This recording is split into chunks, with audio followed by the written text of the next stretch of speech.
I thank the chair, and it is an honor to have this panel before us this morning. I went to Rice University.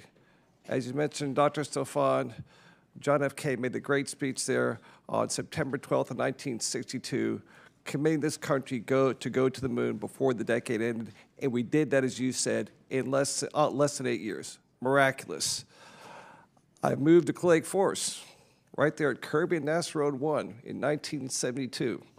I was there for Apollo 17's homecoming, the last moon flight we've had since that time. I was there for the 70s and saw the no real mission, Skylab, a great success. Remember when she deployed, we tore off the solar panel, tore off the heat shield, so we had to make it habitable and get power there. We did that. And then we started flying the space shuttle and built the space station. And as you guys have mentioned earlier, that space station has been occupied now for over 20 years straight by human beings. I'd like to just recognize Dr. Whitson for what she's done. I mean, she's a true hero to all Americans, especially young women.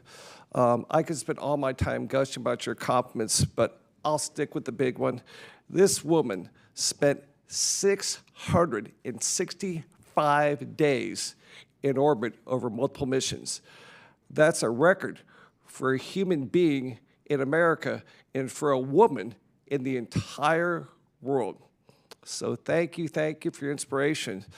I'd like to ask you, one thing I'm concerned about is having a workforce for the future, which means people getting STEM educations. Dr. Whitson, how can you help us promote women getting that STEM education and being the next Dr. Whitson? Well, I think maybe being the next Dr. Stofan might be more impressive.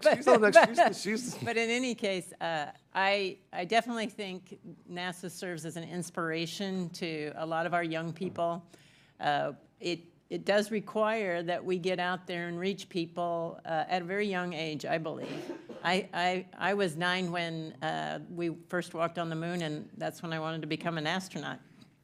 And when I talk to young children, it is the age group that I think around that time frame that is most influenced by people telling them they can do some things and achieve their goals. And so I think it's really important that we get to young people and try to show them all the options that are out there, because if they're exposed to these things and see people doing these things where they might be in the future, it will inspire them. Yeah, if they can see Bruce McCandless on a jetpack out there, his own spacecraft, out there driving around the space shuttle, that gets them inspired, because I saw that firsthand growing up on the Johnson Space Center. Dr. Stefan, like to add that comment, women in STEM, any comments?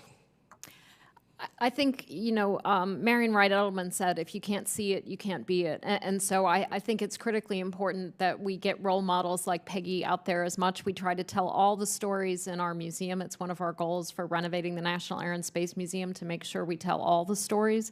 And I just think it's critically important that we show girls that they can be not just pilots and astronauts, but also someone who's building airplanes, someone who's repairing aircraft, someone who's building spacecraft. They can do anything. Let's just talk about the moon mission. In my humble opinion, I think that's the right mission for us. It was canceled by the Obama administration, Constellation. I thought that was a mistake, but Mr. Trump has it coming back. I've heard from experts, if we're going to Mars to train for that, we should probably train at the moon in terms of gravity. Mars has 1/3 of our gravity, the moon has 1/6. The pool there in Houston is great, but it's not actually training there. Also, we talked about the space station debris. Hey, how about a space station on the moon? No debris issues. And so, Dr. Whitson, how do you think going to the moon helps us with here on Earth, the space station transition, and going to Mars and beyond? Well, I think one of the most important aspects of our future research is actually trying to understand how we can utilize the resources either on the moon or on Mars in order to... Water. Yeah, water being a prime one. But there are lots of resources. For instance, if we can take the carbon dioxide out of the Martian atmosphere and make it into oxygen, these are the ways that we are going to be able to sustain our exploration, sustain our presence. And all of it is a building block to get to where we want to be, which is Mars for at least 2020 or 33, and you know, and beyond. So I really believe that. Well, thank you. I'll close by saying, if you ever have a program like taking members of Congress into space, like Jake Garner, Bill Nelson, I'm #1 in the